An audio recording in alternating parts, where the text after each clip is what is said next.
जय जय श्री राधे। चलिए आज आपको करवा चौथ की कहानी सुनाते हैं। इसे करवा चौथ के दिन जरूर से सुनिएगा। यह त्योहार सुहागिन महिलाओं का सबसे बड़ा त्योहार माना जाता है। एक साहूकार के 7 बेटे और उनकी एक बहन करवा थी। सभी 7 भाई अपनी बहन से बहुत प्यार करते थे, यहाँ तक कि वे पहले उसे खाना खिलाते और बाद में स्वयं खाते थे। एक बार उनकी बहन ससुराल से मायके आई हुई थी। शाम को भाई जब अपना व्यवसाय बंद करके घर आए तो देखा उनकी बहन बहुत व्याकुल थी।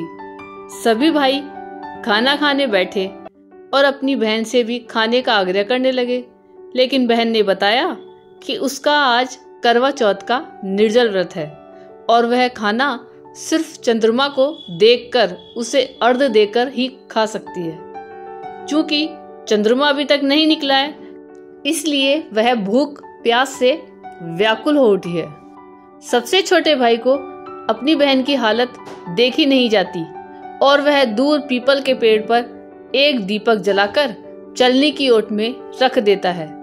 दूर से देखने पर वह ऐसा प्रतीत होता है कि जैसे चतुर्थी का चांद उदित हो रहा हो। इसके बाद भाई अपनी बहन को बताता है कि चांद निकल आया है, तुम उसे अर्घ्य देने के बाद भोजन कर सकती हो।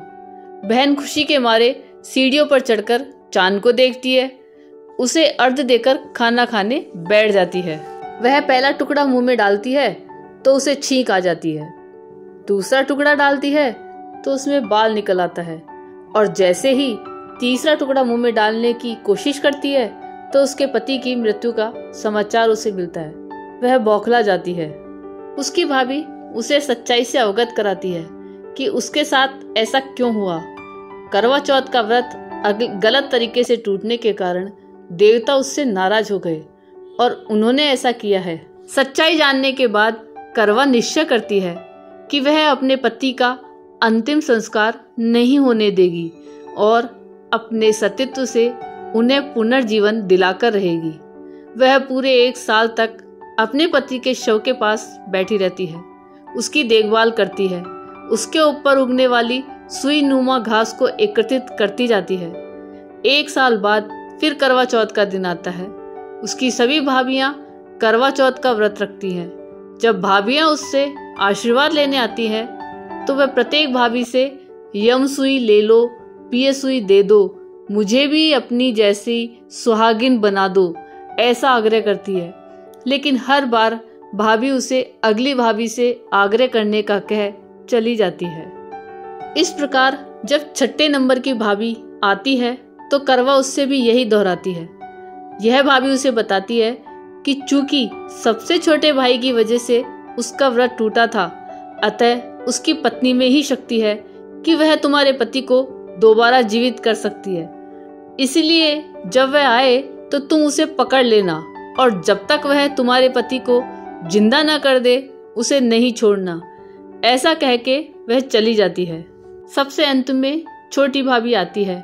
करवा उनसे भी सुहागिन बनने का आग्रह करती है, लेकिन वह टालम टोली करने लगती है। उसे देख करवा इन्हें जोर से पकड़ लेती है और अपने सुहाग को जिंदा करने के लिए कहती है। भाभी उससे छुड़ाने के लिए नौचती है, खसोटती है, लेकिन करवा नहीं छोड़ती है।